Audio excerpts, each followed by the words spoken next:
So, hello, everybody.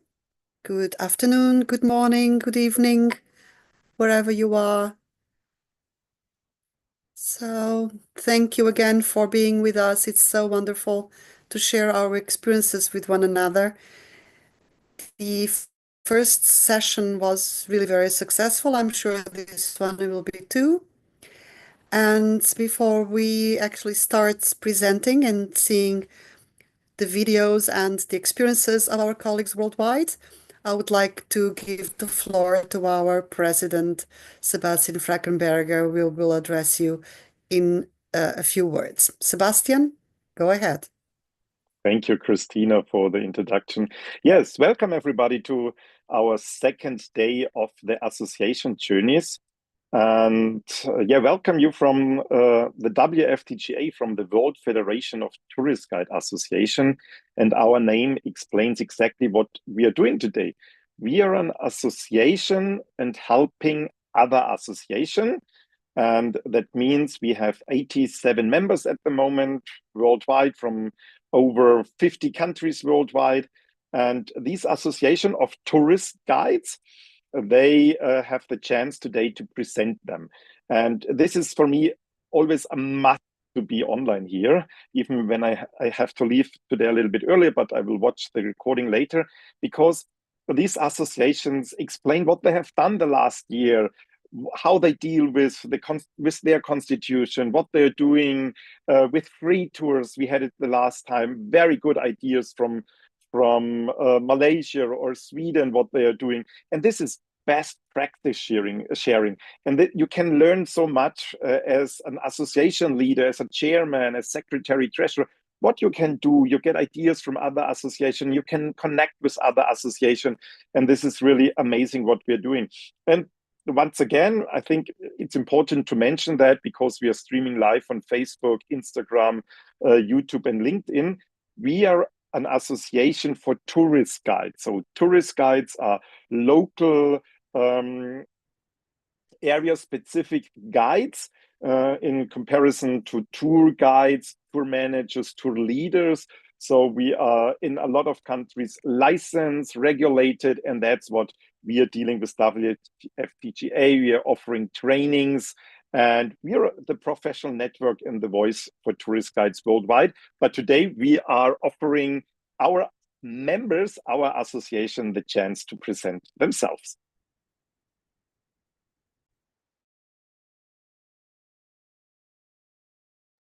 Christina, you are still muted, so we can't hear your words. So sorry. But that's what's all about. The WFTGA, it's about you, our members, our associations.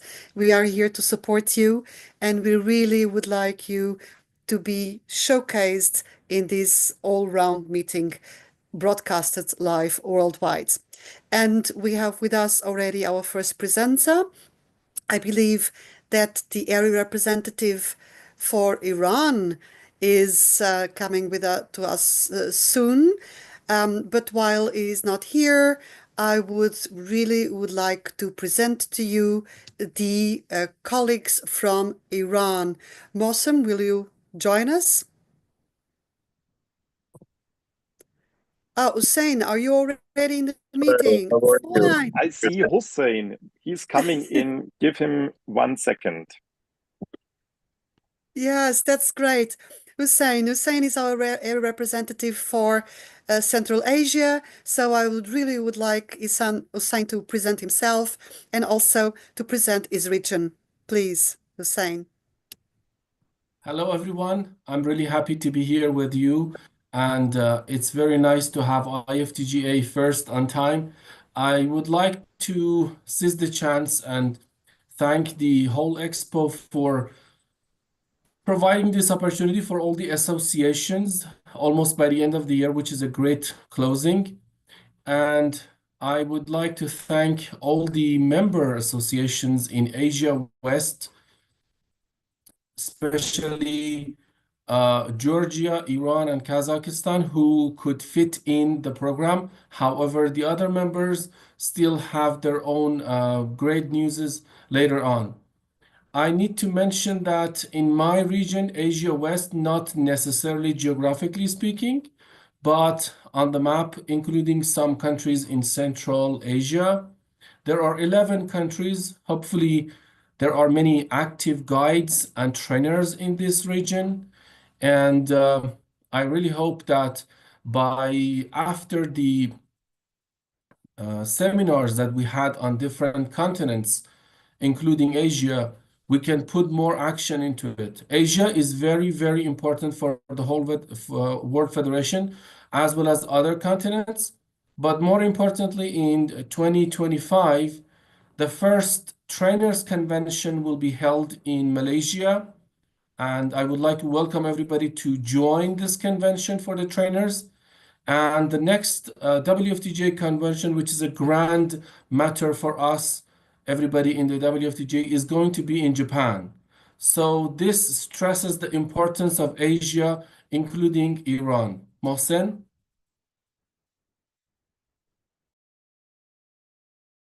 It's a great honor to see some of our colleagues who we are in contact for over a decade related to the conventions of guides and also our relation as IFTG Iran Federation of Trade Associations with WFTGA.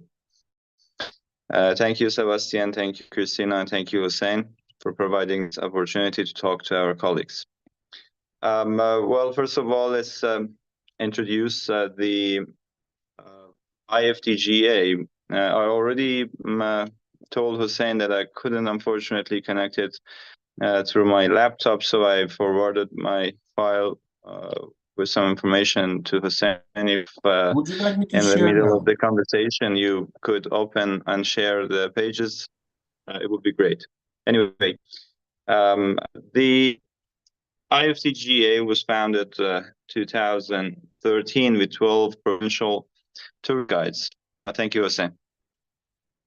And well, it became like an umbrella federation for the associations of guide in the country, which today now we have 23 provincial associations which are members of IFTGA. So for the other, provinces in the country, we have 31 provinces, which we do not have yet associations of guide over there. We have a possibility of the individual memberships without voting for sure, because the board of the IFTGA will be chosen and also elected by the president of the associations of guide from provinces. Anyway, as key activities that we did in last decade, well, you all know about Iran Convention, which was 17, Convention of Guides, WFTGA Convention. We had a very successful convention. For those who participate, they remember still some of our efforts to host our colleagues from all over the world, from 45 countries, 350 guides participate in this meeting, and we were able to invite and also have some important keynote speakers like the president of the country and also the general secretary of UN Tourism on those days, Mr. Talib Rifai. Luckily we were successful and our colleagues were very happy for that. It was like 2.5 years of work for 400 volunteer guides to host this convention. Then also we had, before hosting the convention, we were also in somehow in contact to the federation to organize hot courses in the country. And then, well, it was also successful because we would like in those days to host our colleagues from all over the world with the professional guides. And then also they were well educated before hosting the convention. But nowadays we have hundreds of guides who are already trained by HOT or HOT course. Also, if I want to talk about some other activities related to our international collaboration with WFTGA, we have also active participation in WFTGA through ex-board members that in 2 terms, me and Arash, we were, board member, executive board member of the federation. In training committee, we had for 5 years 2 of our members who were member of the training committee, and right now also again another member of our associations. Hossein is over there as well, and also area representative as well. That right now 2 of our members are area representatives helping voluntarily for the WFTGA. Also, for national and international trainers, we have tens of the guys who became trainers, and they are already training lots of our colleagues in different provinces in the country, and some of them also internationally. They are somehow training our colleagues in other countries as well. As I know, Iran has the ranking 1 in the federation for number of trainers, which the training committee we have over here can prove and also talk about the numbers as well. The other key activities that we had is also in national collaboration. We participate over 60 annual tourism consultancy and also decision-making meeting with the Ministry of Tourism, which is almost like every week we have a meeting to in somehow consult them and also share our idea for some of the let's say rules and also regulations related to tourism that they ask us, and they need our also consultancy in somehow. Also, we have another group of let's say that national tourism associations, which are hotel associations, travel agency associations, training association, and also say tour guide associations as well, which we all have a kind of at least 10 meeting a year for understanding each other better and also helping each other as the private sector of tourism. Approval of the annual minimum wage rate for tourist guides, which is signed by us as IFTGA and also in the same time by the travel agency national associations, something that we already have it for last decade, and it's accepted in somehow annual minimum wage rate for the tour guides, which is important, and also help our colleagues to not receive like half of what they should receive from travel agencies or tourists as a income. Another also key activities that we had related to education and also programs and workshops. Well, it's a list of workshops that we have is over 30, and it's also a waste of time if I want to mention all of them. But to just gather guides through online, let's say, workshops, and also we were successful to held more than 30 workshops and training programs for our colleagues. Also, we still are working on that education part and also leading some FAM tours and educational tours for underdeveloped regions like in the eastern side of the country, in somehow to promote the sustainable tourism and help the undeveloped part of the country in tourism industry. It's something that we made also in Balochistan, if some of you knows, in the border of Pakistan and Afghanistan, And we have some successful FAM tours, and some of our colleagues already started to handle some tours and also design some tours to the eastern side of Iran, which we have less tourism comparing to central part of Iran. And that also is helpful for the time of crisis that we have some, let's say that a problem for incoming tour, also inbound tourism, so we can focus on, let's say, domestic tourists, which will help our colleagues to survive the crisis moment. Dear colleague, we have 2 minutes. Okay, well, Is it okay? I'm going to. Hopefully. Yes, sure, Thank you. sure. The achievement that we had, it's also, let's say that we securing government for supporting our social security insurance for tour guides. That's important for our colleagues in other countries to know that we already have a very good support of government, which they pay, that is like, let's say that if we should pay something like 27% of the minimum wage for let's say the social security insurance for tour guides. So government is paying 20% of that in somehow like subsidized it, like a support, and we only pay 7%. That could be also done in other countries as well, and also like for making a proposal to the parliament, the justification for that was like supporting tour guides as a cultural ambassadors, so preventing them for departing from guides to another tourism sectors related to the let's say that crisis of COVID and other things that we faced. So And also,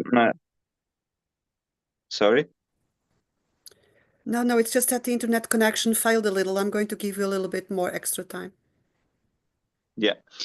And then also in somehow, let's say that this kind of help for social security insurance help us to keep tour guides in the time of, let's say that COVID time in the position of guides instead of the other part of tourism, or also leaving tourism industry and going to other works. You know that how many of our colleagues, they just forget the tourism industry in the COVID time, but we kept them anyway. For also other activities that we had representing Iran in Expo of Dubai, and also in Moscow and Qatar International Exhibition, we had over 35 tour guides who were supporting by government to be in Expo and also explain Iran in pavilion of Iran in Expo. And also, let's say that another achievement that we had in 2024, it was hosting Iran's largest national gathering of guides with over 1,000 tour guides, which we believe that this was the biggest globally in the past decade as a gathering of guides. And also we send a report to WFTGA as well.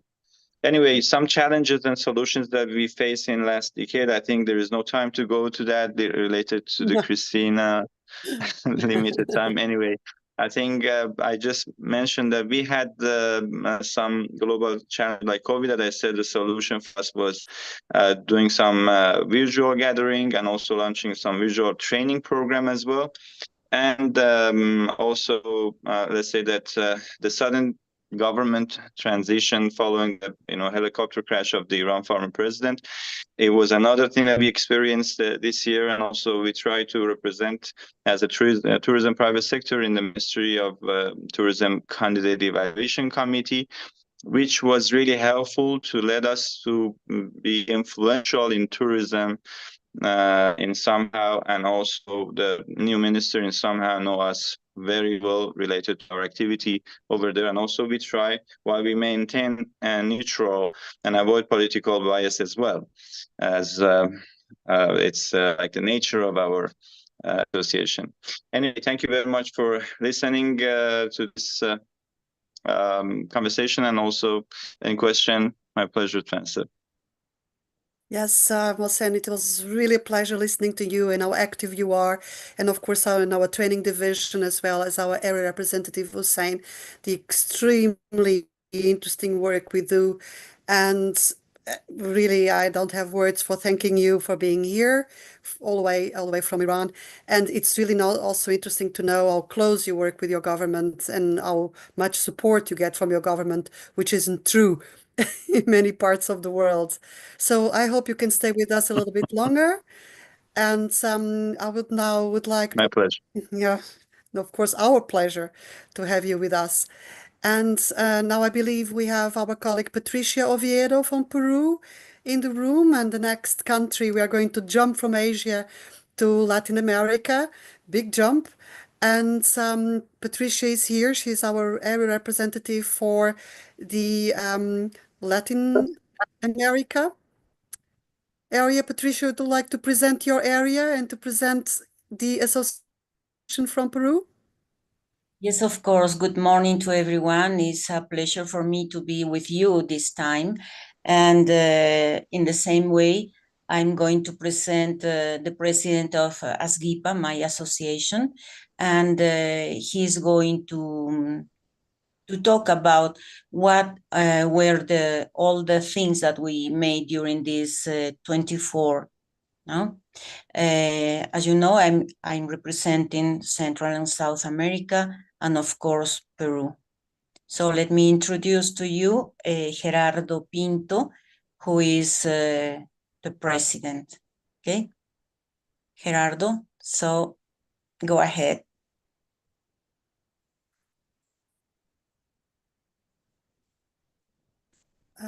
Gerardo? Yes, you have to unmute. Okay, now? Yeah, fine. Okay, buenas tardes. Saludos desde Perú. Saludos desde Arequipa.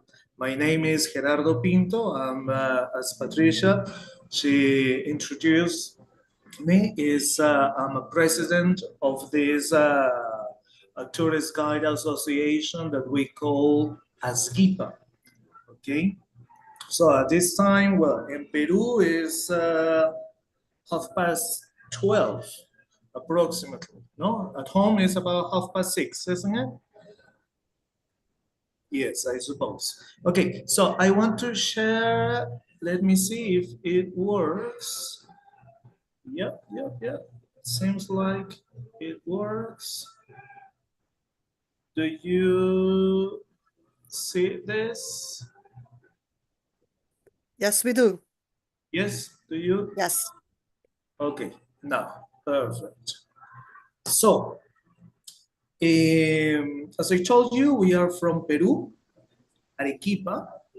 Peru, probably you heard about my home. This is Peru is in South America. We are well, a quite big country. We are 34 million people. Sorry. Yeah, 34 million people. The capital of my country is Lima. Lima is right here. It's in the center of this country with access to the Pacific, where we have about 30% of the population of Peru. We are talking about nearly 11 million people. In Peru, we speak Spanish, Quechua, and Aymara. Quechua, Aymara, they are very old languages from pre-Inca, Inca period, and they survived the colonial times. So Spanish, we speak about 82% of the population. It means all Peru, a very small percentage of Peru, they speak the other languages like Quechua, 14%, is where, well, Quechua is spoken by people who live down the coast and in the highlands. And Aymara language is spoken overall in this region that we call Puno. It's in Puno where we have the highest navigable lake on the world. Arequipa, where we live, Arequipa is in the south of Peru. It's the second biggest city, 1.5 million people. The elevation of this city, 2,300 meters above sea level. And as I told you, well, we are in the south of this of Peru. As you can see, Arequipa is divided in about 8 regions. And the red section is where I live. And we have this Zoom communication. ASGIPA. ASGIPA is the name of this association. It was founded in 1999 by Danica Jovic, Arequipeñan lady, who met other tour guides, and they had this great idea to found this association. Nowadays, 2024, we are 43 members of this association. Our members, they speak English, German, Italy, French, Quechua, which is a native language of Peru, and Portuguese. To be honest, in Arequipa, we have very few tour guides or tourist guides who speak maybe some Japanese, some Chinese, or a Russian language. Very few of them. Normally, they are translators. The anniversary of our association is 27th of September, no? A very important date for you as well, of course. And the president this year is me, Gerardo Pinto Abarca. And just to tell you again, we are part of this World Federation Guide since 2010. So we are nearly 14 years together in this adventure with you. Bien, amigos, ASGIPA. Again, this is on the left. You can see this is the logo of our association. Asociación de Guías Profesionales de Turismo en Arequipa. That's the meaning of ASGIPA. And this one on the right, the big one, as you can see, we have a condor head, and the body, 25 años, years, is because this year we are celebrating our 25th anniversary, no? Here in Arequipa. What about ASGIPA today? ASGIPA, in Arequipa, well, in Peru, in Arequipa, we are about 8 tourist guide associations. They are in the market, or they are in the city for more than 10 years. But it's a shame that not all of them, they have the documentation, the proper documentation.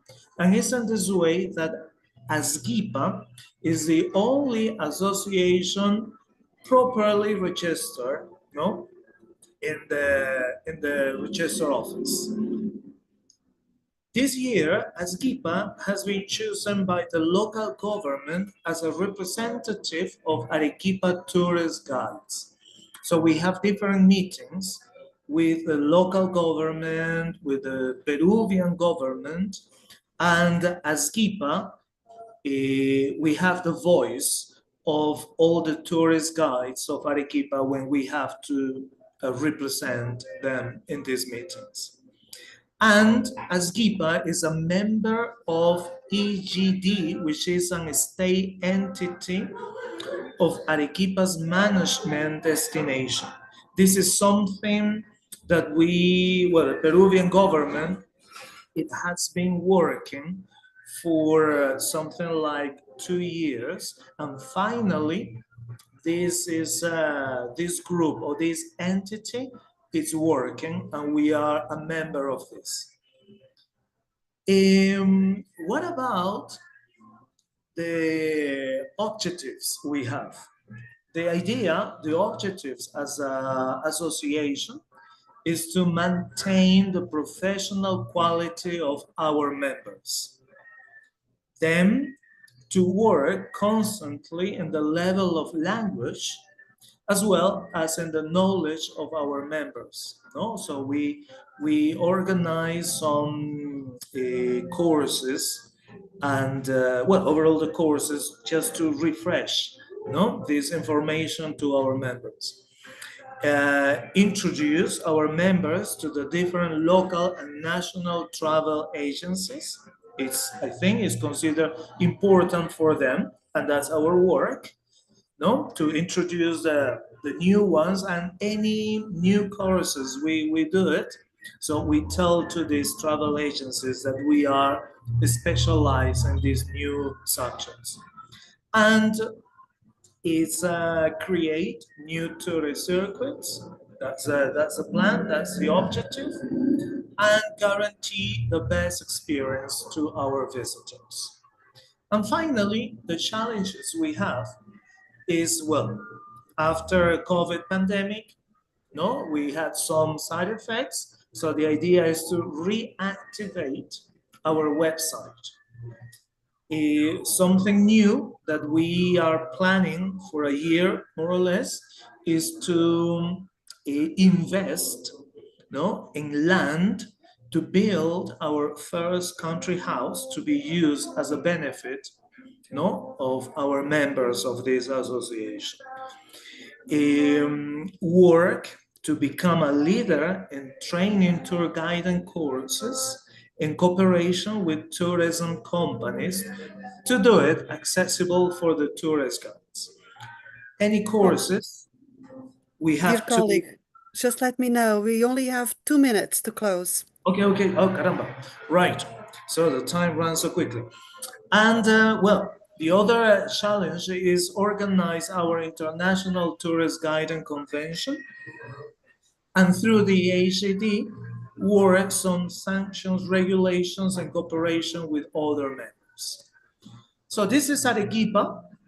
If one of these days you are planning to come to visit us, it's a very beautiful place. What do you do to be a tour guide? Okay, in Peru, you need to go to university for 5 years. Or you can go to a technical college for about 3 years. This is, we have regulations for this. So you have to study, okay? It's not like in other countries. The dilemma in the professional activity is that, as I told you, we have to study 5 to 3 years, and then the local government give you like an ID, and it's the only way how you could work as a tour guide. But what's the dilemmas we have is that from time to time we identify some foreigners working as a tour leaders, and they try to do the work as a local tour guide. So we have to talk with them and explain them how it works. Some travel agencies, they contract some people that they don't have any relation with tourism. They only speak the language, and they try to do our work. And some destinations, they don't have any regulations, because some tourists, they do these explorations by themselves, and they have accidents, and on the way, some people die. So we need regulations to stop it, and to give some sanctions. We need to wrap up. We don't have much time else, so sorry. Oh my gosh. Can we move a little quicker? Thank you. Yeah, well, it was a pleasure, my friends.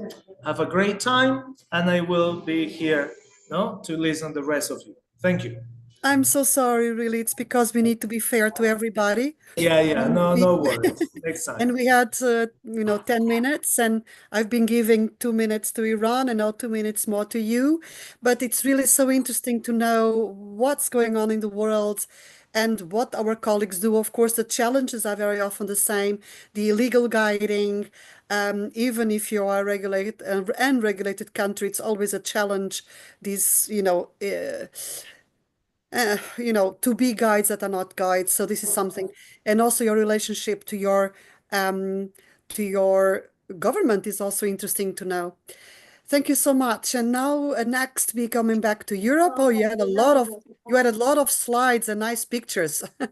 Yes, no Yes. worries. It's what we do in Arequipa, okay? Yes, So but have it's a great really, time. It was a pleasure, and I'm yeah, sure we but will have another opportunity. the pictures were there. The pictures were there, and this is being recorded, and we can look through the pictures on our own. So now we are coming back to Europe Yes. and to Western Europe as such, to Portugal. And our area representative for this region is our colleague Helga Schutzenegger. And she's going to present her work and her area. Thank you so much, Helga, to be with us. Yes, good evening. Now it's very late in France. I am a tourist guide in Paris.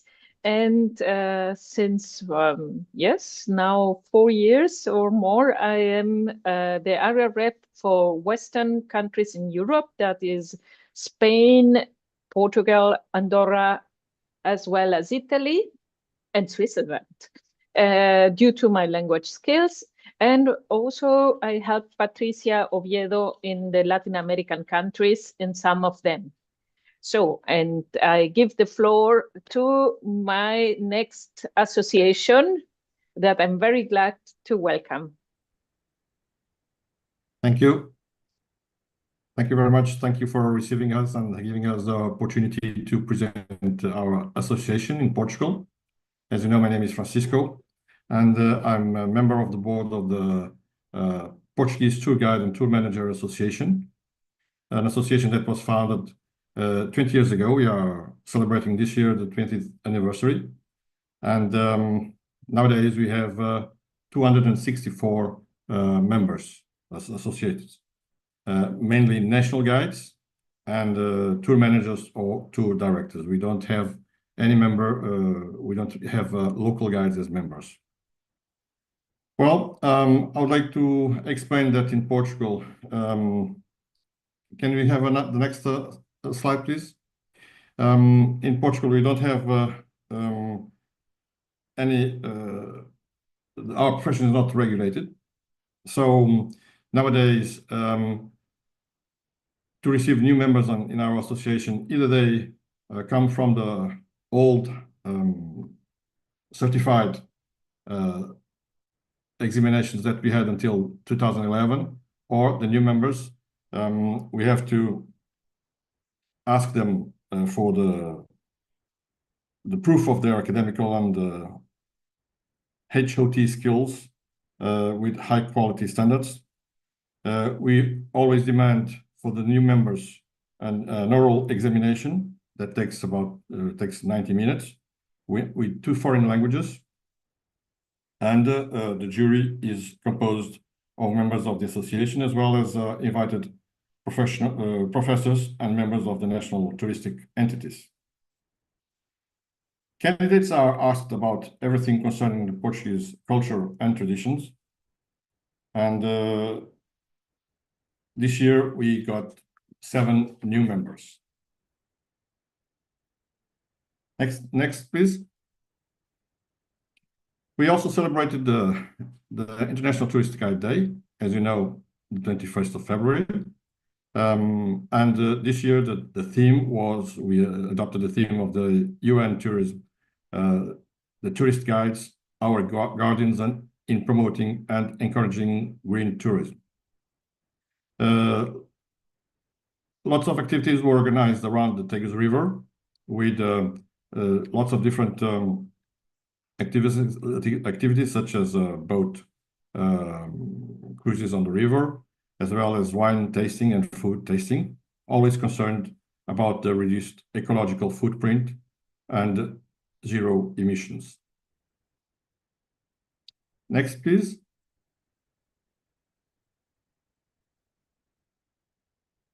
We also do our cultural and continuous professional development during the low season. Here, low season is mainly from November until March. We have lots of different visits organized all over Portugal in different places, different cities, with different subjects, of course, trying always to improve our members' knowledge and professional experiences. Next, please.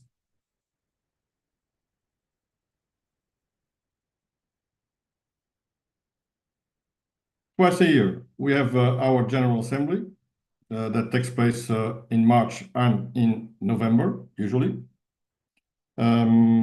These assemblies are hybrid.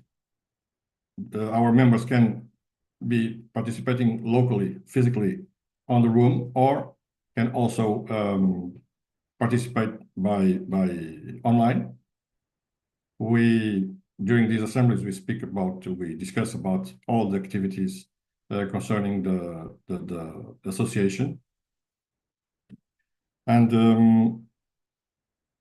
next assembly in March, we will have something new because we are going to, in order to reach our members from other regions of Portugal, we are going to organize the next assembly in the northern part of Portugal, in the city of Porto.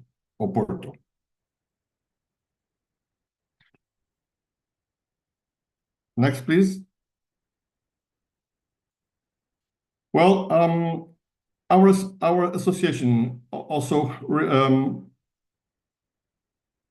is represented nearby by the different national authorities.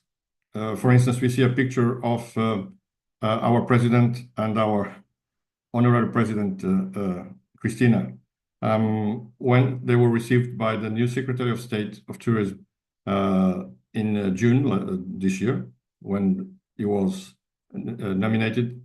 We had the pleasure to be received immediately after it.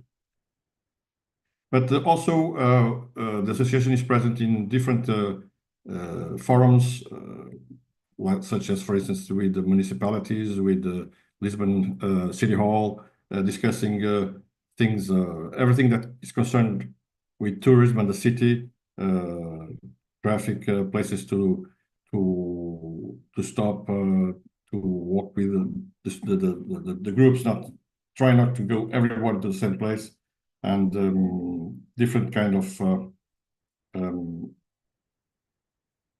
solutions to improve the visitors' experiences during the city tour. Next, please. By the end of the year, and it will be next days, we will have every year the National Touristic Information Congress. It's organized every year in a different city, in a different place, with different participants, usually persons that are connected with the local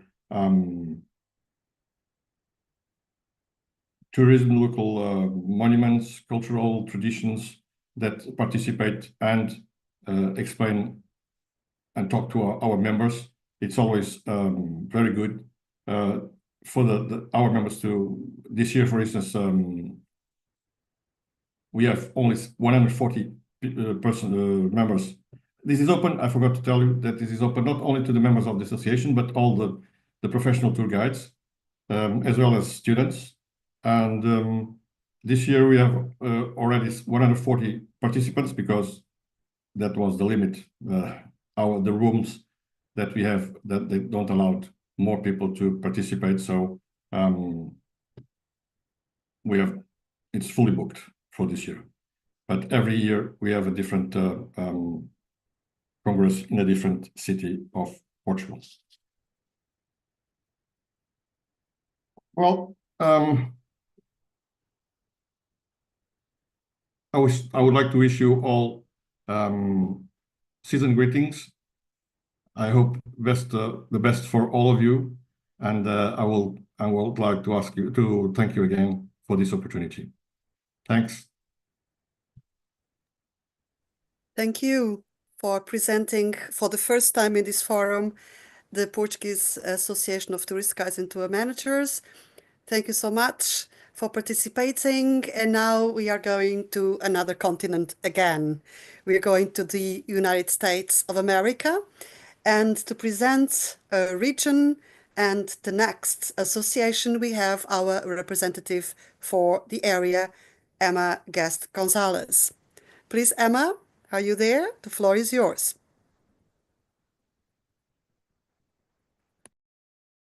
Good afternoon, everyone from North America. I'm speaking to you from New Jersey, to be precise, and I'm happy to introduce our members from the NFTGA, the National Federation of Tourist Guides Association in the United States, and speaking on their behalf will be Mike McMains from Chicago. Just a few words about the NFTGA. That is our national federation in the United States for the United States, and it provides a forum for tourist guides associations and to network and to establish contacts amongst themselves, and we help to raise private and government awareness about tourism and the role of tourist guides in the United States. Mike is here from the Chicago Tour Guide Professional Association, or CTPA, which was founded in 1990 and has over 130 members right now. He has been a member since 2021, and he has been the organization's president since 2023. Mike has been leading tours for nearly two decades, with the first 15 years as a volunteer docent with the Chicago Architecture Center, and since 2021 on a full-time basis with his company Tours with Mike. And he's coming to us live, actually, from the Windy City. So take it away, Mike. Hey, welcome everyone to beautiful Chicago. Again, my name is Mike McMains. I'm the president of the Chicago Tour Guide Professionals Association. We're around 20 members of the NFTGA across the United States. I'm also a full-time tour guide through my organization, through my one-person company Tours with Mike, offering both in-person and virtual experiences. On this quick overview, I'll be giving you, in case if you don't know, just a very quick overview of some of the things that make Chicago special. I'll talk about tourism trends. I'll talk about what's going on with the Chicago Tour Guide Professionals Association, and then talk about some things that we're looking at doing in the near future. I'm not offering any slides, so I'll just be talking, but I will turn my camera around so that you're able to get some pretty cool views of Chicago as we're just strolling along here. So we're here in downtown Chicago, and you can see that we're right next to the Chicago River. It's ultimately the water. This waterway is ultimately the reason why we have a city here in the first place. In the latter half of the 19th century, Chicago was the fastest growing city in the world. And at its apex, we're the fourth most populous city in the world. Today, we're the third largest city in the United States, with about 2.7 million people. And in the metropolitan area, we have about 8.5 million people. We're the birthplace of the skyscraper and the architectural capital of the country. We're an innovator and leader in so many things, including music, food, art, literature, business, and politics. We are filled with some of the country's most acclaimed museums, theaters, and restaurants. We have also been home to some of the world's most famous people over the last 30 years, including Oprah Winfrey, Michael Jordan, and Barack and Michelle Obama. Now, transitioning over to some trends in Chicago tourism. In 2023, Chicago had 52 million visitors. That's a 7% increase over the prior year, but still down from the more than 61 million visitors we had in 2019 before the COVID-19 pandemic. Of last year's travelers, only 1.8 million were international. So Chicago isn't really on the radar much for international travelers, but those who come here are very impressed, and I encourage you all to visit amazing Chicago. Now, we're one of the country's big three convention cities, with Orlando and Las Vegas being the other two. The highest profile convention this year was August Democratic National Convention, which nominated Kamala Harris for president. You've probably heard how that election turned out. Now, there are no licensing requirements or regulations for tour guides in Chicago, so there is very little interaction between the CTPA and government agencies. The CTPA does offer an optional guide certification presenting professional expertise. Now, and you can see right down here, even though we're in the midst of winter, we've still got a tour boat down here. And Architecture River Cruise is not only the most popular kind of tour in Chicago, but is also seen as the quintessential thing to do in the city. Walking and bus tours are also quite popular. There are also many other tours available via trolley, bike, jogging, Segway, and elevated train. Now, something that's a little unique to Chicago's tour scene is located right here. You can see with that, that's the headquarters for the Chicago Architecture Center. They're the world's largest architecture tour operator, and they have more than 400 volunteer docents leading more than 80 different tours around the city. It's an amazing nonprofit organization, and I was a volunteer there for 15 years before starting my own tour company. Because the Chicago Architecture Center is so large and has more than 400 people leading tours who are not getting paid, it can make it challenging to be a professional tour guide in the city. And this is where the CTPA comes in. Founded in 1990, we today have 133 independent guides and people affiliated with the tour industry as members. This is down from the 184 members we had pre-pandemic, but we have been steadily rebuilding and getting new members throughout this year. The annual dues for our guides, it's just $40 per person. And the CTPA's annual budget is merely $7,000 annually. So we do not have much money to spend, and we're very much a volunteer-driven organization. For decades, Donna Primus and Sharon Sylvester have held leadership positions in the CTPA, doing a ton of the organization's heavy lifting. I'm so thankful for their incredible efforts. We wouldn't be the organization that we are today without them. They stepped down from their leadership roles at the start of 2023, which is when I and other members stepped in to fill that void left on the board. We restarted our in-person quarterly meetings last year. We also organized virtual meetings on many topics relating to tour guide professional development. The CTPA members are regularly invited to attend site visits to explore new attractions and exhibitions that may interest the guests on our tours. We occasionally have CTPA guides leading tours for other members to offer camaraderie and opportunities to share expertise. And then we regularly share job opportunities for people who find us through Choose Chicago, our local tourism bureau, organic internet searches, and other avenues that are forward to our members. The biggest thing that we're focusing on right now are trying to increase our membership, have our members get more active within the organization, trying to get more people to organize events and programs.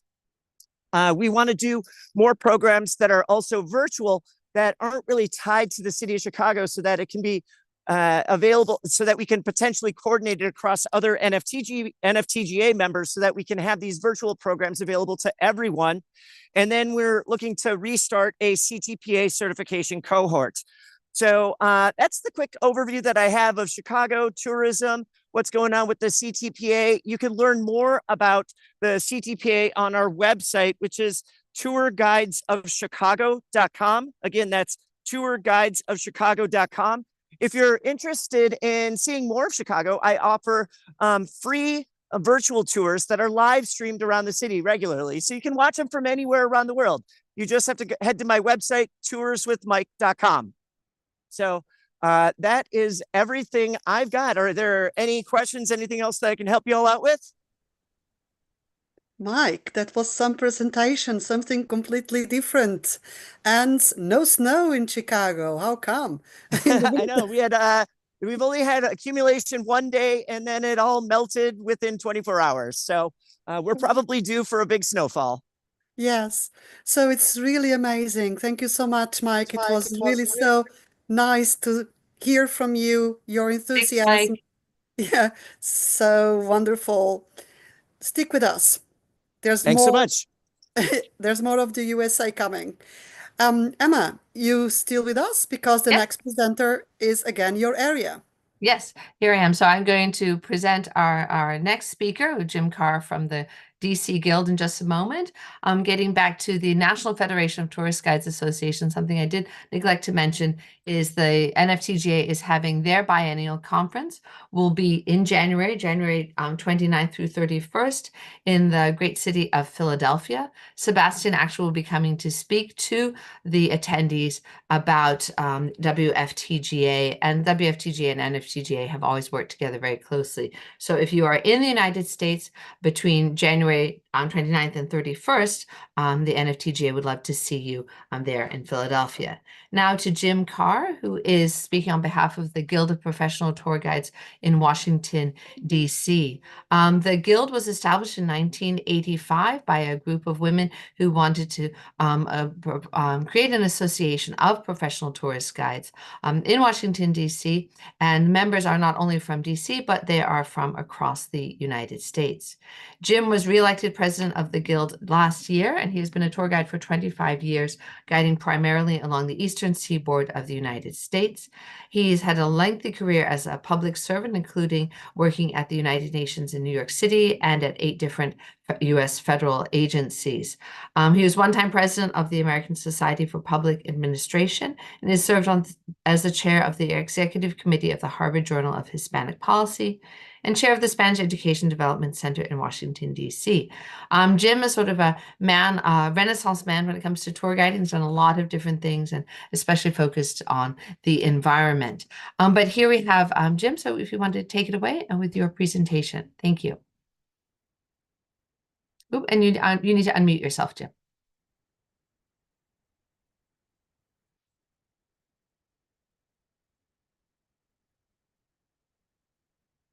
Okay, can you see my slides? Yes, we can. Okay, good. Okay, so here we've got the quintessential view of Washington, the cherry blossom trees in full bloom at the tidal basin and the Washington Monument in the background. These are the officers of our guild. We've got a very talented group of individuals who run the guild on a volunteer basis, and several of them are former government employees. As you would expect, we have a lot of those in Washington. This is a member meeting at the National Building Museum, which is dedicated to architecture. And the interior is modeled after the Palazzo Consolaria in Rome. And this has been the site of presidential inaugurations. So one of the inaugural balls will be held here the evening of the inauguration. Okay. About the Guild, we've got, we were founded in 1985 by a small group of female tour guides. And currently we have approximately 400 members, which includes several tour operators and affiliates. So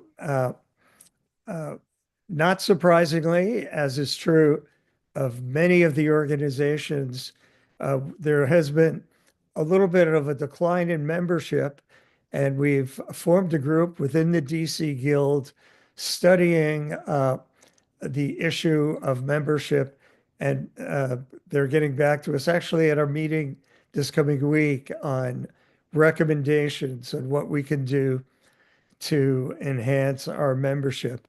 When COVID hit, we started doing Zoom sessions, and we now regularly do Zoom sessions as well as in-person sessions. Conducted more than 30 education and training programs in addition to our monthly meetings. These are some of the events we've had. We had a trip to Monticello, which is the estate designed by a fellow by the name of Thomas Jefferson. He was an amateur architect. He designed Monticello. We did a familiarization tour of Fairfax County, which is adjacent to DC. And these are a number of different events. Where we say 9/11 Memorial, that's the 9/11 Pentagon Memorial. We have member meetings once a month, and this is John Days, our very talented first vice president, and Ellen Molaski, one-time head of the NFTGA, the National Federation of Tourist Guide Associations. So the Guild does offer a guide training program, and it is conducted by the Guild. It's 4 days, and it's very comprehensive training, and teaches you about all the major venues, lots of do's and don'ts in terms of tour guide etiquette in Washington. And actually, let me go back. It's run by Mary Beth Oakes and Kelvin Carter, both of whom went through the WFTGA training and were certified by them. Every year we conduct a job fair, which allows our guides to sign up for tours with affiliate tour operators. We do international travel as a guild. We find it's wonderful for the bonding, interpersonal bonding, and sharing of knowledge with our ever inquisitive tour guides. 2 years ago, we went to Paris and Normandy, and this coming February, we're doing a trip to Costa Rica, studying sustainable development and tourism. We do have a cathedral certification program. So Washington National Cathedral is the 6th largest cathedral in the world.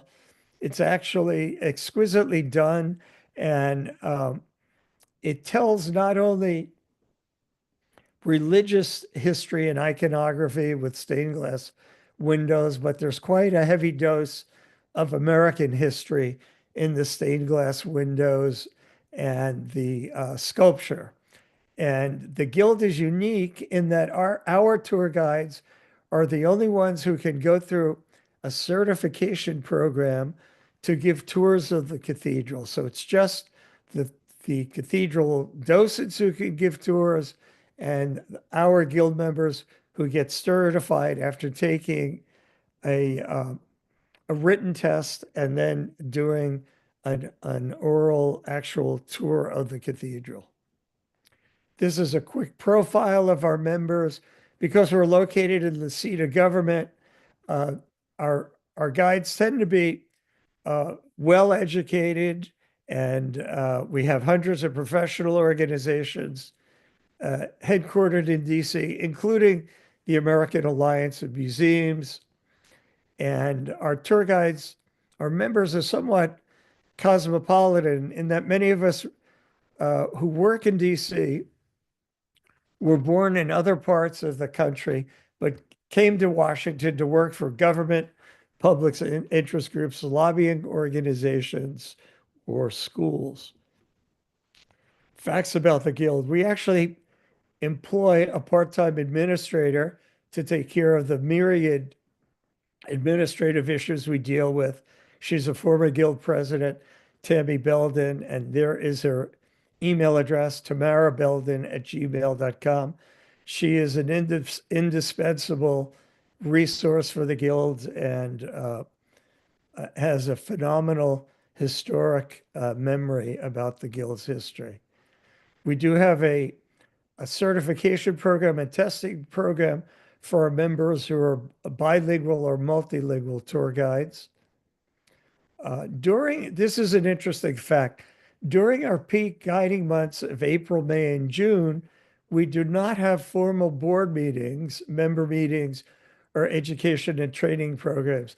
And that's largely because DC is somewhat unique, I think, in terms of tour guide associations around the United States, in that we get an inordinate, a massive number of students who come to Washington to learn about their government, many 8th graders, some high school students, and typically they come in April, May, and June.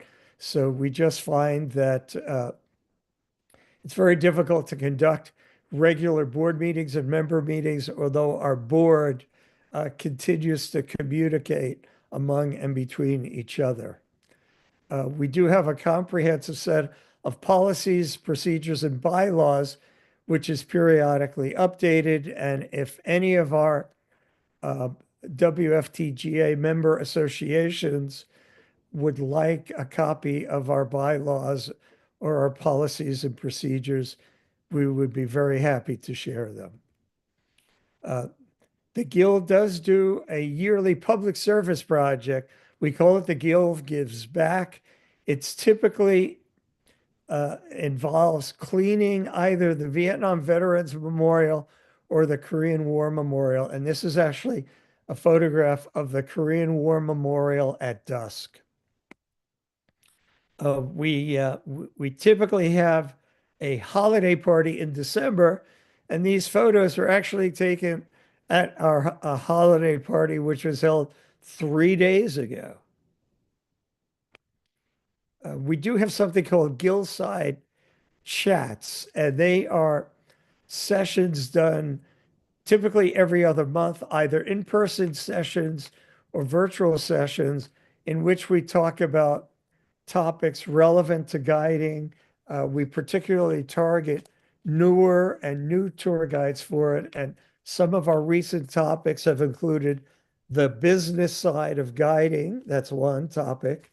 A second would be, what would you do differently while on tour? And a third topic was, what was your favorite and least favorite types of tours and why? Do you like doing student tours, personal tours, private tours, etc.?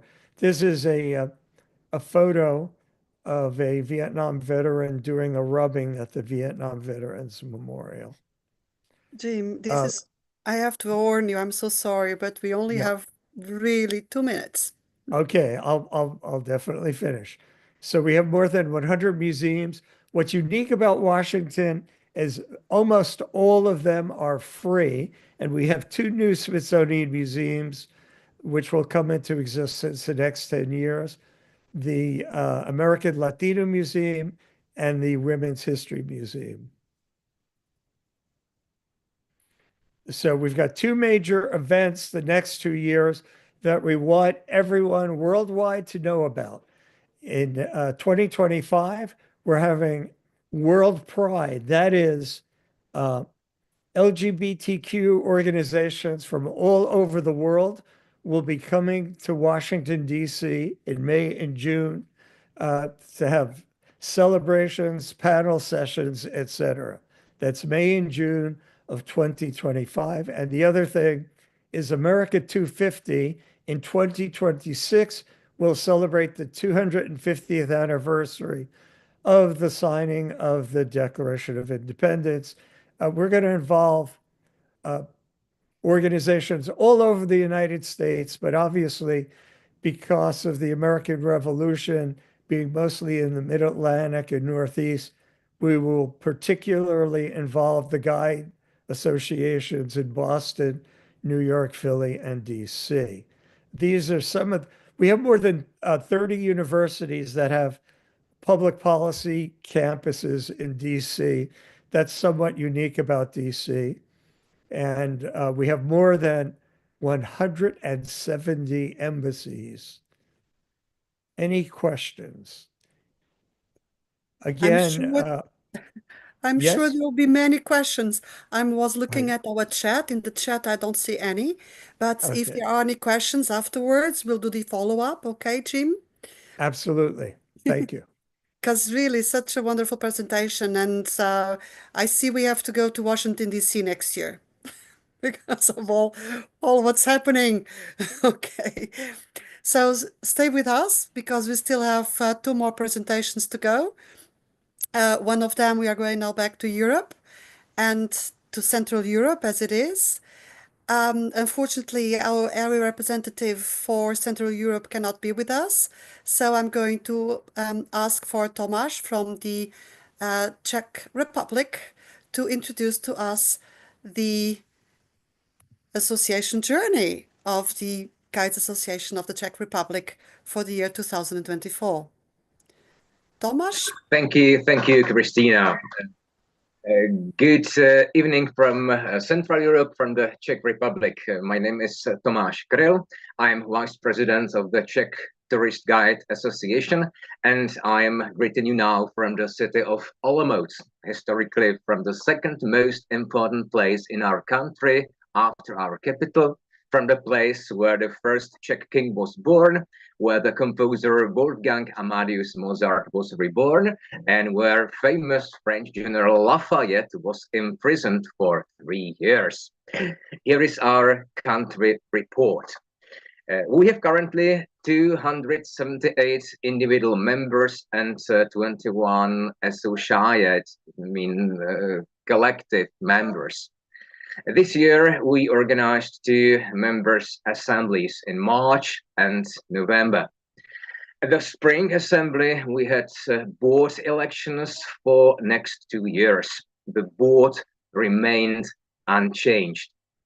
The continuing professional education program is of great interest to members.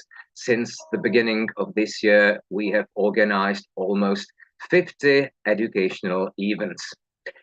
In the fall, we decided to acquire a new website with more advanced technologies and an interactive digital catalog of our guides instead of a printed version. Unfortunately, we didn't succeed.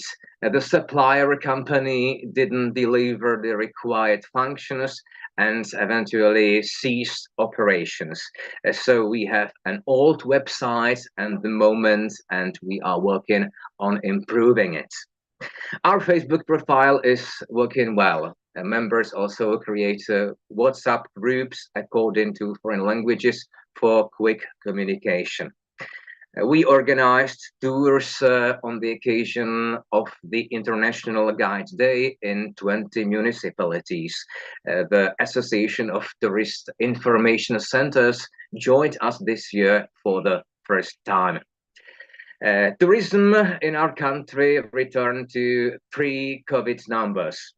The most visited tourist locations are once again crowded. The city of Prague, our capital, contributes the most to arrivals. It is about 30% of income into the Czech Republic. Domestic tourism represents about 18%. Traffic is a constant problem and affects bus entry and exit points in city centers. The government has submitted a proposal to regulate the accommodation of tourists in private apartments. The city of Prague is struggling with the noise of visitors in the evening, and they banned guided tours from 10 p.m. to 6 a.m. Tourist guides with a national guide ID card issued by the Ministry for Regional Development and tourist guides from the EU countries who submitted a notification before the first provision of the service may work in the Czech Republic legally. Inspections are carried out by trade authorities. Most tourist guides are self-employed and set their own fees. Compared to the prices of hotels, restaurants, and transport, guide fees are stagnant. 2024, as the year of the Czech music, commemorated the jubilees of 2 national composers, Bedřich Smetana and Antonín Dvořák. Most of our members have been busy and they evaluate this year positive. So it was everything from me. Thank you for your interest and wish you very Merry Christmas. Oh, Tomáš, you were really quick. Normally I have to say to people, only 2 minutes to go. You still have a full I give 4 more to time for another participants. 4 to 5 minutes. So, but it was really nice to hearing from the Czech Republic. Thank you And for invitation. yes, so because our next presenter isn't here yet, she's still a 5 minutes delay. I know that there are other area representatives with us. I know that Elga Saber is here. Saber or any other colleagues that are area representatives, would you mind? Would you like to come forward and to talk a little bit about your work and about your region? I'm coming, as I've said, from Olomouc. It's a wonderful historical city in the eastern part of our country. It is some opposite city to Prague. My city is the sixth largest city in the Czech Republic and historically second most important. We have the second largest landmark protected area in Olomouc, and together with Prague, we are the cradle of the oldest Czech statehood. We are also the UNESCO city. We have a wonderful, unique column of the Holy Trinity, which was inscripted to the UNESCO World List 24 years ago. If you'll come to Olomouc, I'd like to show it, this column, but you have come first in 2 years because there's reconstruction in progress, and it should take another more years of reconstruction of this work. So we will see probably in 2027 when it's going to be revealed. Surely we'll. Thank you very much. We'll I thank you. We'll note your invitation. And there's something of a presentation that I really was really interesting. It's that the local government has forbidden tours after 10 p.m., which is something I've never heard before. It's only a city law in Prague, only in Prague, in our capital. Only because in of Prague. noise. Yes, because of noise. There are large areas with many bars and restaurants, and the tourists were very, very loud in these areas, and the people, the inhabitants, complained. So the city government in Prague, the city council, decided to regulate these tours and ban the tour during the night. Okay. So thank you so much again, Tomasz. I thank you. I would just like to give the floor to our area reps for 2-3 minutes at each time. So Emma was with us before, but Saber hasn't spoken yet. So Saber, would you tell us about your region? Hello, everybody. So me and Helga, we are sharing Western, the Europe West. So I have France, and you have Belgium and Netherlands, and we have also Vatican, we have Andorra, and yeah, so we are covering a part of the Western of Europe. This is my area. So I am glad that the association in the Netherlands will be here. So it will be a good occasion for me to listen to them. Yes. And so what our work is regularly to call the delegates of the different association, as well as to contact new associations and explain them what is WFTGA. Also, we answer mails when mails are coming from our area with inquiries. What does it bring to be a member, and things like this. We are the connecting person between the organization and people, either individuals or associations that try to find out information and so on. And with Saber, we decided that we are working together, that we do not separate, because Belgium, sometimes I am in Belgium, and so I in my free time I try to contact some associations, and Saber takes over a lot of things that is being done in France. For them, I do not have time. So Saber and me, we are binôme, as we say in France. So this is our work. And with Emma, we work together for the Americas. Yes. So actually, it's great because Helga works with South America, and I work with the Caribbean guides associations, which is which is really an interesting group of people because they don't have any large guide association overseeing the Caribbean. It's more individuals and actually individual guides who have who have joined WFTGA. And one thing I really appreciate about WFTGA is giving guides the chance to for individual members and individual memberships, if they have a large guides association like we have in the United States. There are 3 associations for the United States: NFTGA, GANYC, the Guides Association of New York City, which we'll be speaking in just a moment, and the DC. But then when you have small places like Barbados in the Caribbean, we have a lovely guide from Barbados, Deborah, and then we also have other guides from the smaller islands, and they themselves basically form their own guides associations because of difficulties with working even with other guides and trying to form associations. So it's really great that WFTGA can provide that kind of support.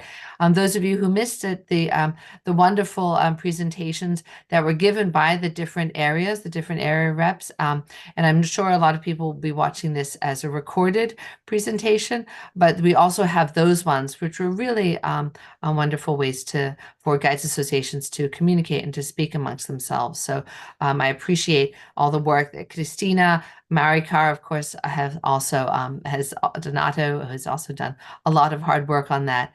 And what I find that's such fun with my area, and when I got this, I thought, why am I doing North America, the Caribbean? I can see those two going together, but why do I have Oceania? And then I realized with the time change, it's actually pretty easy for me to be speaking with Australia and New Zealand because it'll be in the late afternoon for me and early morning for them. And so we can actually communicate very well. And I know Greg spoke on behalf of Australia. Unfortunately, that presentation, which was on Monday, was at 2 a.m. on the East Coast. And I love you guys, but you're not going to see me at 2 a.m. I mean, that's when I'm just falling asleep. So you don't want to keep me up so very late. So anyway, so I know we're waiting also on the guides from the Netherlands and guide from New York, Mike Morgenthal. He's actually just left a group off from Ellis Island, and he's making his way to the GANYC's little office to be able to speak to us. So guides are on the go, and I don't know how busy you are, but it's really starting to ramp up here in New York City. We're getting all the tourists. We've got all the lights. The Christmas trees are on, and it's just go, go, go the whole time. So it's really fun. I'm sure other parts of the world in the holidays too is when things really pick up. So good luck with everybody. I hope you have warm weather, understanding groups, kind people, and we'll rest after January 6th. That's what I always say. January 6th. Emma, I think it's very important you said that we are helping also guides that are in little countries that are very few. We can offer them the help to how to do the paperwork.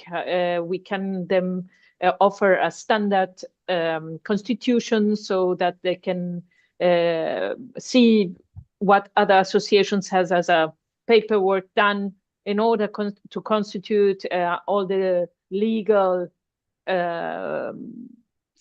arguments that you have to have in mind founding an association. All this, the WFTGA has a lot of tools to offer to individual members that maybe 3-4 of them can begin with a little association and then grow bigger and better.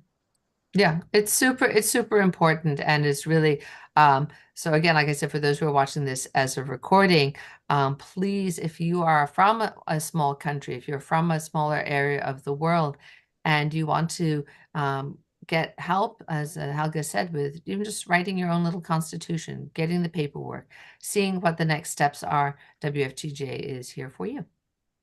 Thank you so And much. of course, For the 3 of you, I really have Helga. I'm so sorry to interrupt you. We'll have one session with the area reps, but now there's the Netherlands waiting. Anne just finished her tour, so she's ready to present her association.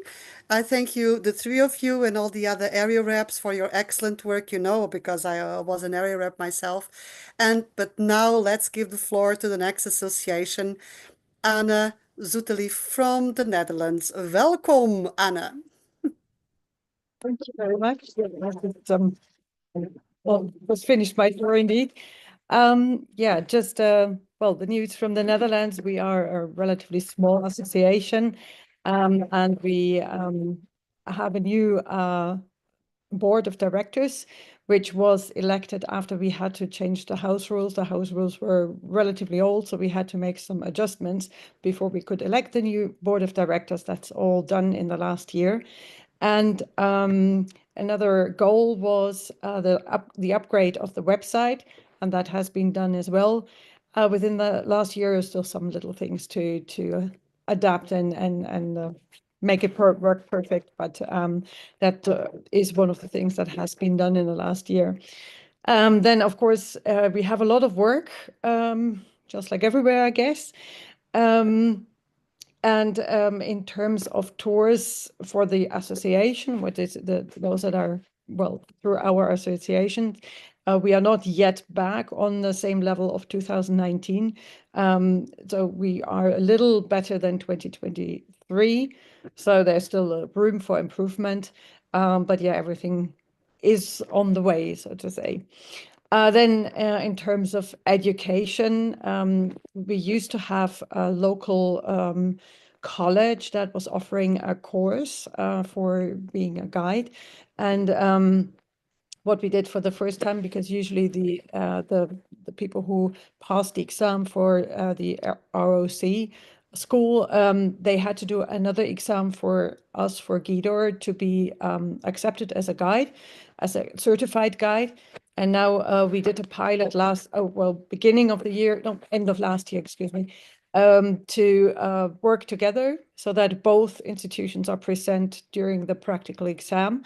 And then those applicants don't have to do another exam for us, so that they would be accepted as guides, as certified guides. And that worked well. Initially, we had a little different approach, but that has been discussed. And since this year, we had already another exam this year. But then next year, ROC will not have another training because they didn't have enough applicants. So GIDOR has decided to provide their own training, which will start in January 2025.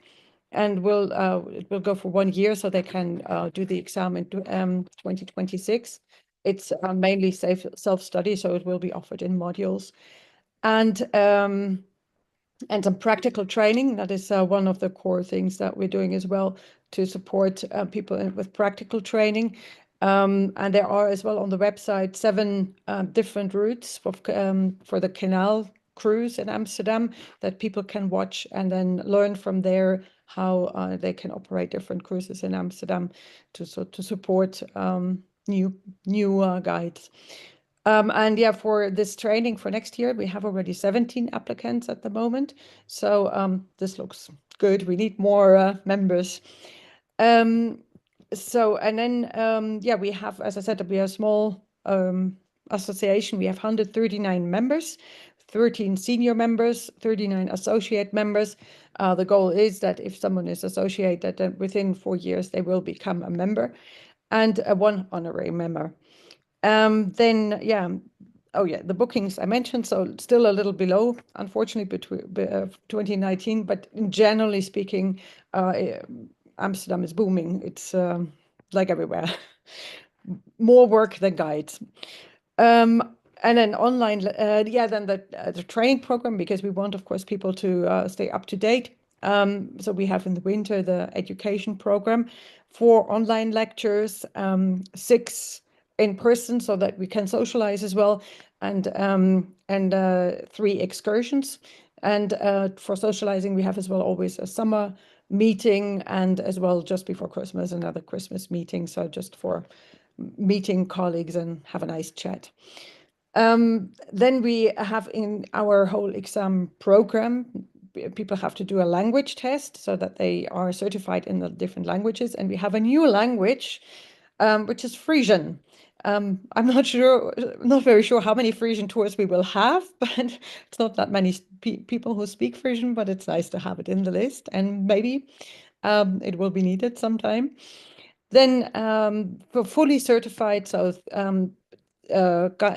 candidates that went through all the different modules of the exam, so fully certified guides, we have 6 now. And then some general information about how things are going in Amsterdam, because I guess, you know, well, Netherlands in general, but the main focus is still on Amsterdam, where they do really want to spread tourism, because it's just, Amsterdam is too small and too full, and therefore it's still focusing a lot to Amsterdam. But Rotterdam is getting more tourism as well, Delft, The Hague. So tour operators are looking around as well. Cruise companies are looking where else they can go, because Amsterdam has announced as well that they want to lower the cruise calls. So we have space for 2 secret ships, and they want to allow just 1 secret ship at a time in the city. That's one thing. The other thing, old ships are not allowed in the city anymore, or that is very limited, and they want to be stricter and stricter on that. And they are working on shore power in Amsterdam. And river cruises, we have more than 2,000 calls a year at the moment, and they want to cut that down over a period of 4 years to 1,150 cruise calls maximum in the city.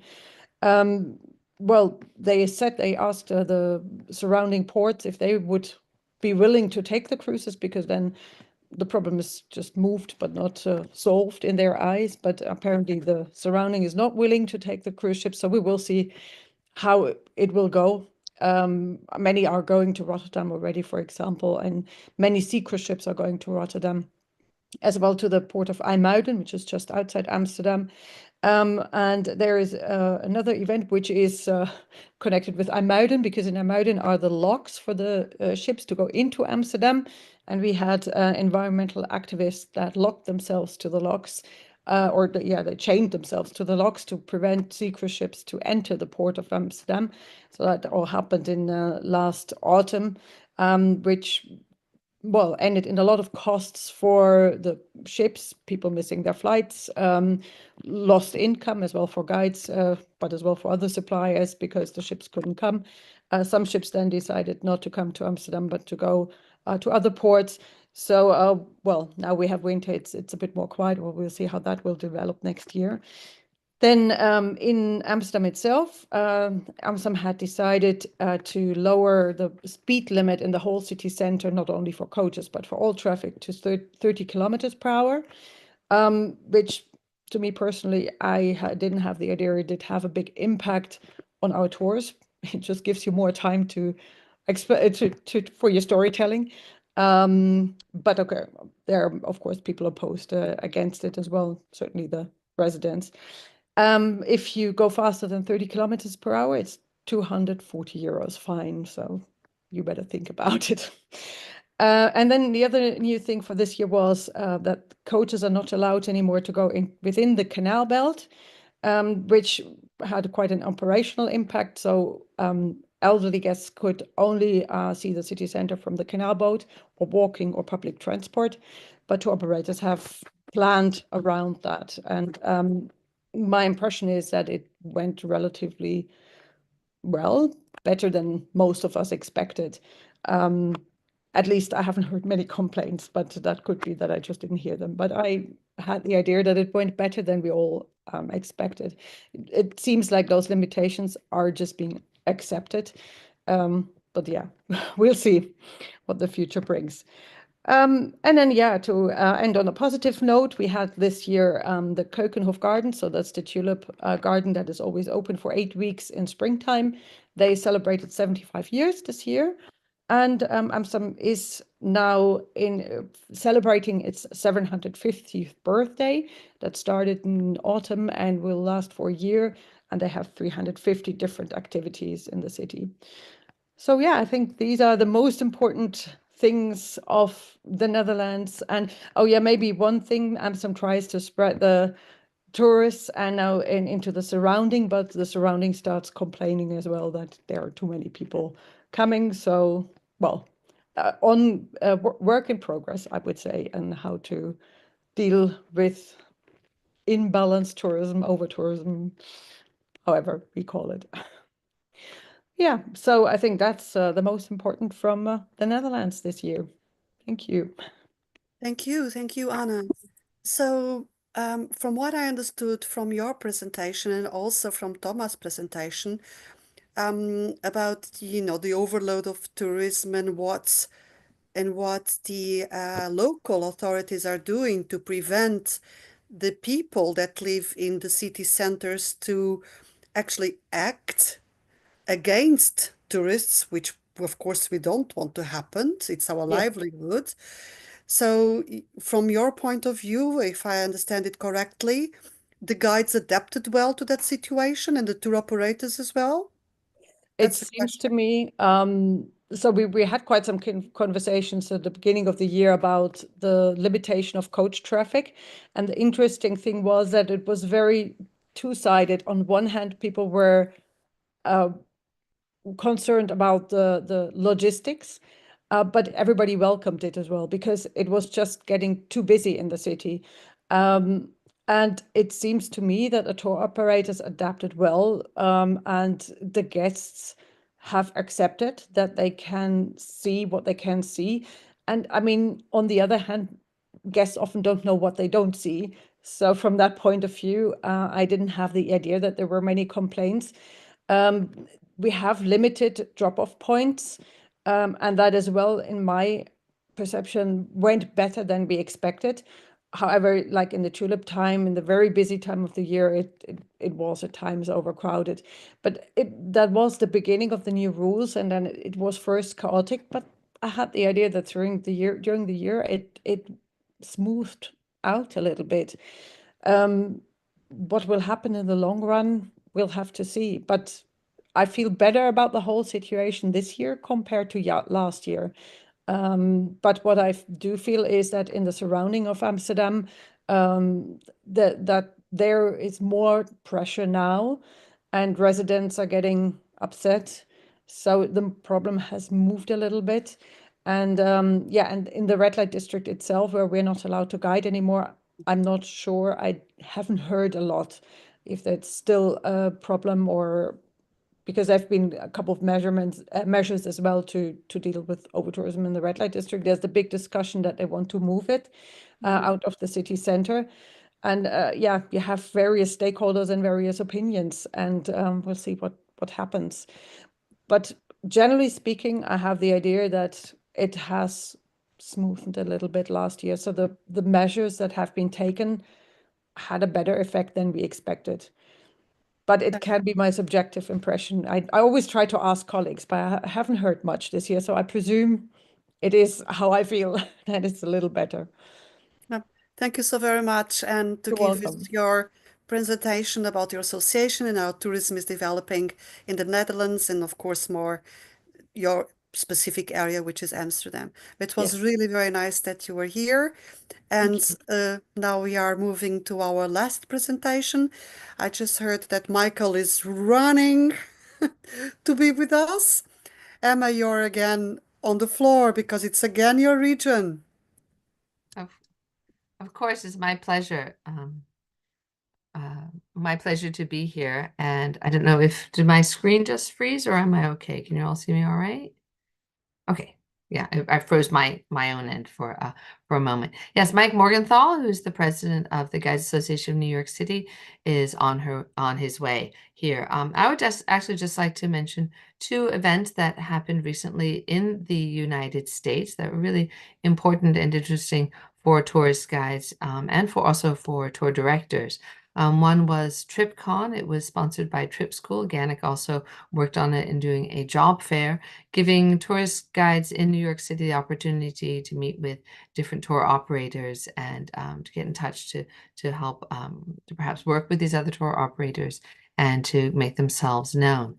The other was the IATDG, the International Association of Tour Directors and Guides. I attended that meeting. Unfortunately, they took place at the same time, so I went out to Colorado to attend IATDG. And it really had some wonderful, wonderful education panels, as well as the chance for tourist guides and tour directors to interview with tour operators. One thing IATDG is doing is they're doing a tour director training. And what's interesting in the United States, and this might be something interesting for our international attendees, the non-American attendees to hear about, is also the way in for tourism in the United States, we really distinguish between tour directors and tour guides. And a tourist guide is being a local guide, perhaps like a step-on guide, someone who specializes in a specific region, and then the tour directors who travel with groups and going to different areas. And so there's this two kinds of trainings that we need to keep in mind. I personally, I would really like IATDG to become an affiliate member with WFTGA, and I think it's a great way to get to know the best practices in other parts of the world and other countries. IATDG also includes Canadian guides associations. I did reach out to our Canadian guides associations, and unfortunately no one was available to speak on that part of the North American continent, but one does what one can. Emma, thank you so much. Yes, the terminology sometimes is complicated because in Europe, it's like a tourist guide is a local guide, and a tour guide is the one that goes abroad. And sometimes it kind of clashes, all this terminology, but we'll make it there. Yeah. Emma, I just heard that Michael is here. Yay. So we can. Poor guy. So we can go to our last presentation of the day. Yeah, and I'll introduce him as soon as he appears on the screen. So I think he's probably coming in right now. Oh, yes, and everyone, please don't forget, you can put questions and comments into the chat, and where the chat is being monitored, so we can answer any questions that you might have. And here's Mike. Oh my gosh, the poor guy just literally ran up Broadway from Battery Park. So it's my pleasure to introduce Mike Morgenthau, president of the Guides Association of New York City, also known as GANYC. Founded in 1974. It's one of the most active and oldest tourist guides associations in New York City. Over 350 members. Mike is going to give information about that and about GANYC's recent activities. Mike, I just touched on TripCon for just a moment while we were waiting for you to come in. Mike has been president of GANYC since January 2024, and he previously served on the board as vice president, secretary, and a member at large.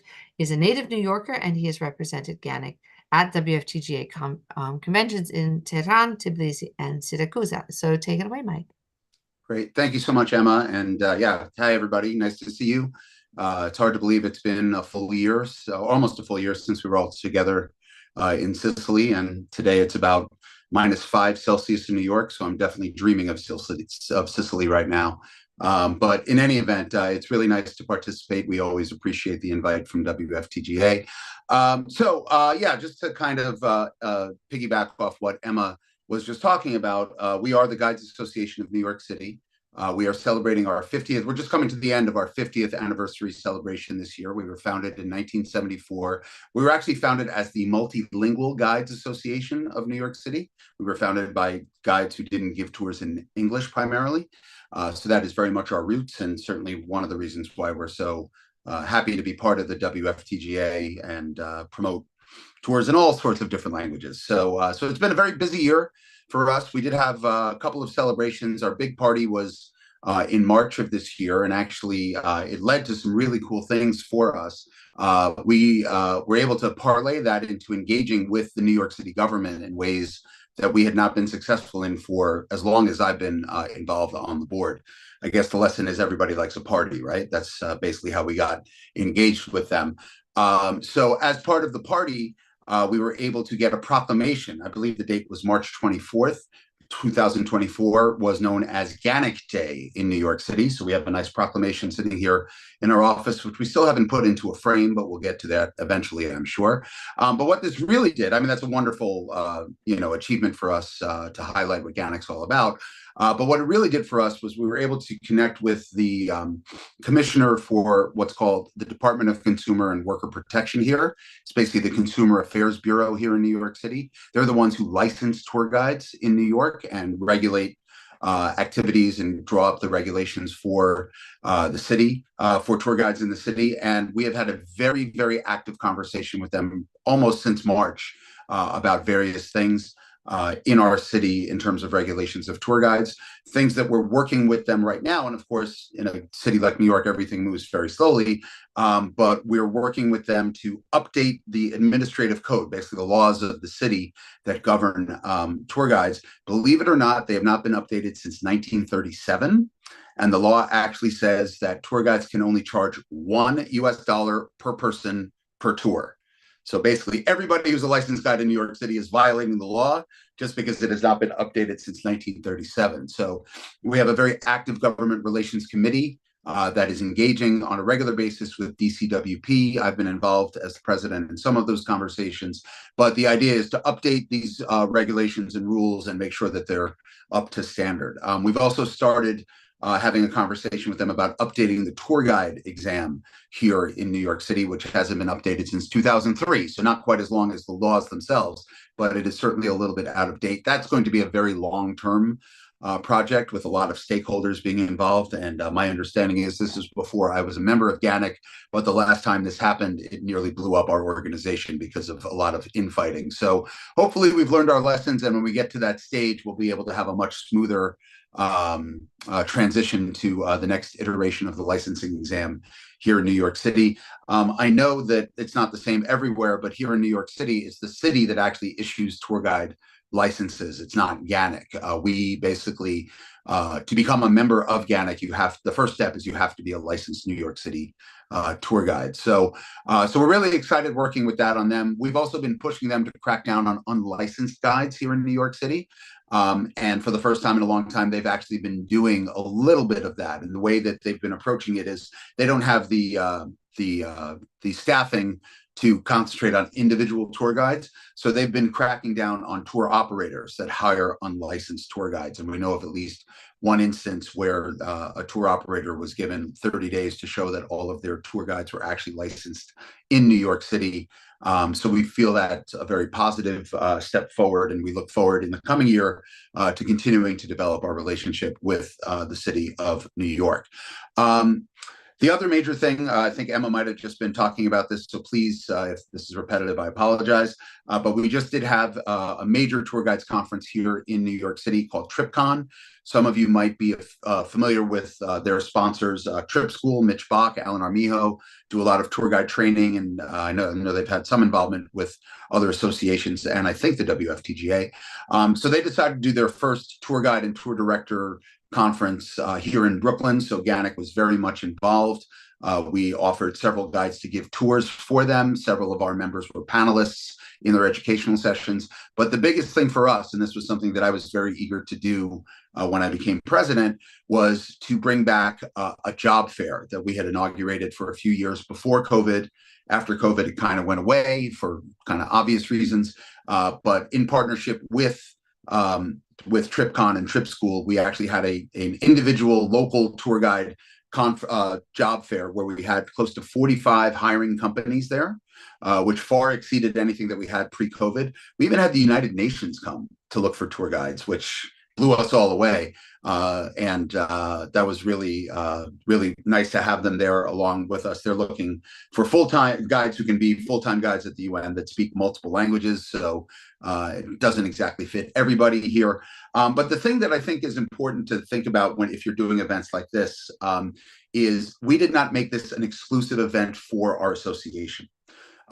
You had to pay to register to attend. It was $10 US for GANYC members. It was $20 for any other licensed New York City tour guide.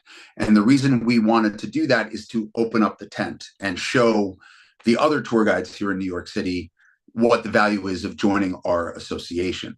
That's something that we've always done at all of the different job fairs that I've kind of always been in charge of since they were inaugurated back in, I think 2016 was the first one we did.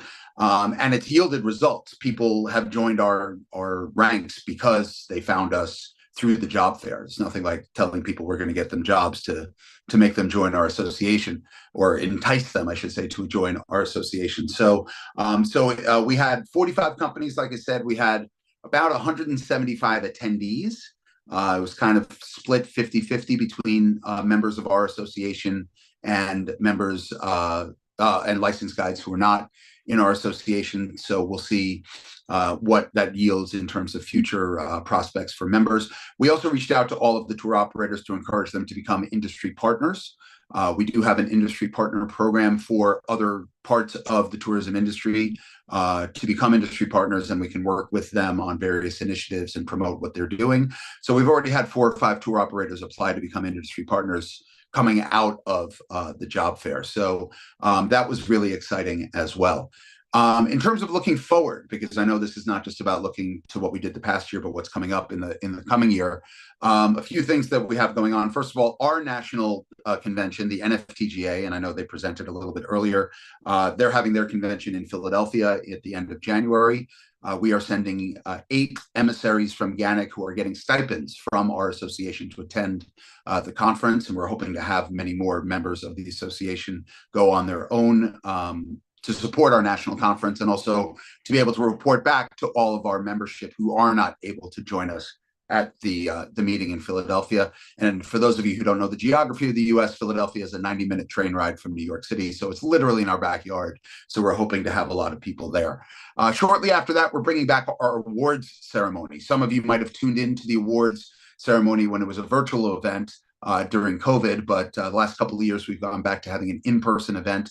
It's the Oscars of our industry in New York City. We have about 12 or 13 different categories. We talk about things that are no longer around in New York anymore, and we give lifetime achievement awards to people in the industry and also people in our association. We just announced the date. It's going to be March 3rd of 2025. I don't know if there's going to be a live stream of that. We certainly, if there is, we will send that information out to the WFTGA for anybody who wants to join. But if anybody happens to be in New York in early March and you want to wear your tuxedo or your ball gown, you can come join us. It's always a lot of fun, and it's one of the spotlight events of our year. We put that on a 1-year hiatus last year because of the time, energy, and money it took to put together our celebration for our 50th anniversary. But we always time it in late February, early March. This is our main activity to celebrate International Tourist Guides Day. It doesn't always match up exactly. This year, the venue that we're using didn't have availability in late February, so we're doing it in early March. But this is kind of our contribution to International Tourist Guide Day. And then the last thing that I'll mention, and then I don't know if there's a Q&A or anything like that. This coming year, 2025, is the 400th anniversary of the founding of European New York. Obviously, there was a native population here long before the Europeans showed up, but 1625 is when the Dutch formalized the colony of New Amsterdam here in what is now New York City. So we have formed an ad hoc committee to try to plan some celebrations and special tours and things like that, and also to push along other elements in the city government, our DMO, NYC Tourism and Conventions, to try to get some plans in the works there as well. We don't really have a lot of concrete stuff. It's kind of coming together very slowly, but we're really excited for what this can do. But because first of all, who can celebrate the 400-year history of New York City better than the tour guides? But we're also excited that it's a chance for us to outreach to the city at large to kind of say, hey, we're here, this is what we do, this is what we bring to the city, and to help educate the 8.4 million people who live in the city about what the history of New York City is all about. So we'll certainly keep the WFTGA updated on any activities, certainly virtual activities that you guys might be able to zoom in on. But we're really excited for it, and I think it's going to be a lot of fun and something that's really going to increase the exposure of tour guides here in the city, which is one of our mission statements, to make sure people understand what tour guides bring to the city economically, socially, historically, and to encourage locals to take tours just like out-of-towners. So I don't know if I've used up all of my time, but that was pretty much everything that I wanted to talk about. So Like I said, I don't know if there's a Q&A or anything, but happy to participate. And if anybody ever comes to New York, certainly reach out to us. We'd be happy to host you and talk about what GANYC is up to. So thank you so much. Yes, Michael, you used all of your time. I'm a tour guide. I like to talk, Christina. What can I tell you? Yes, and you were not tired after a tour. So we really love to listen to what GANYC has done the past year, your plans for the future. It has been really a very inspiring session, all of the sessions up to now. Of course, we still have Monday. We invite all of you to be with us next Monday at 8 a.m. Central European Time for the last panelists, the last 8 associations which are going to present this year. But it was really wonderful.